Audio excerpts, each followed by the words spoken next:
origines de Saint-Nazaire sont sans doute liées à un établissement routier antique de type cimetière ou fanum, entendez un temple, essayons de voir ce à quoi il pouvait ressembler au XVIIe siècle.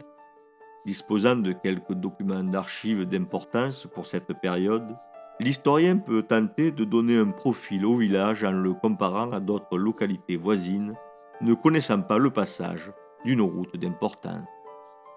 Le comproit de 1631 collige 36 maisons, mais toutes ne sont pas soumises à l'impôt et donc dénombrées. Celle du seigneur et celle du prieur comptent au nombre de celles-là. Une quarantaine de maisons donc, ce qui correspond au nombre des maisons que l'on peut compter dans le fort sur le plan cadastral du début du XIXe siècle.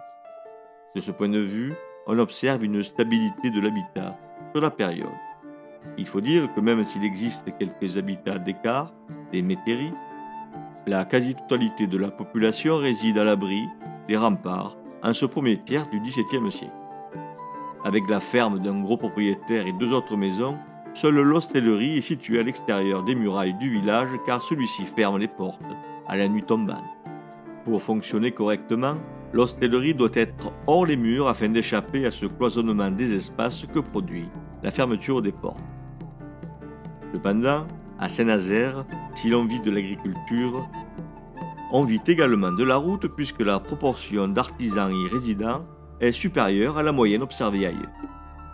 Situé au milieu d'une montée difficile à vaincre quand la chaussée est détrempée, la montée de Roquebrune impose un recours systématique aux gaillards du coin pour en tirer les rares voitures. Elle reçoit ainsi une attention particulière du directeur des travaux publics de la sénéchaussée de Nîmes-Beaucaire lors de la reconstruction de cette portion de route.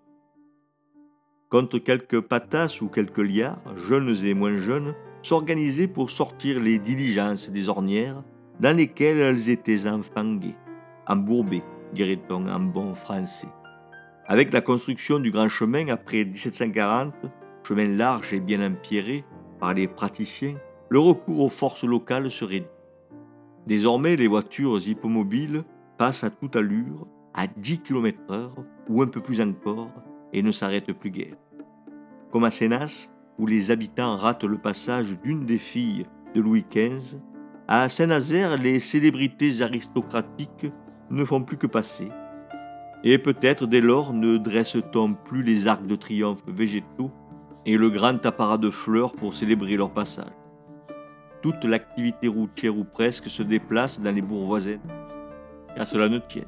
À Saint-Nazaire, le village va trouver les moyens de s'agrandir puisqu'il va doubler sa superficie et quasiment tripler le nombre de ses maisons entre 1631 et 1881.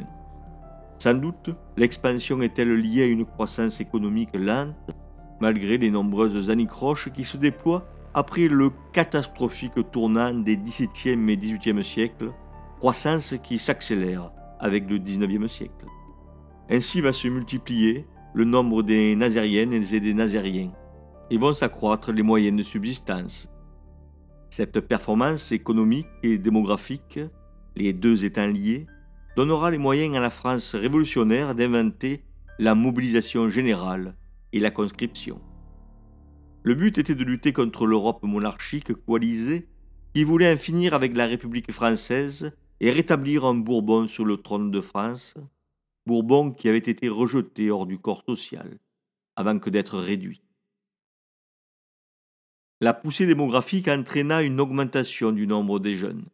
Cette jeunesse supplémentaire qui peuplait ces maisons désormais situées hors le fort, cette jeunesse surnuméraire d'une économie figée dans la terre, cette jeunesse qui résistait un peu mieux aux maladies, allait être utilisée pour la guerre. Ainsi Napoléon, suivant en cela l'exemple de la Révolution, la mobilisant contre les ennemis intérieurs et extérieurs, lui fera conquérir l'Europe portant au plus haut le drapeau français et les Lumières au prix de centaines de milliers de morts. Confrontée à un problème similaire aujourd'hui, notre jeunesse trouvera certainement dans les nouvelles technologies un moyen moins martial de montrer au monde tout ce qu'elle peut lui offrir.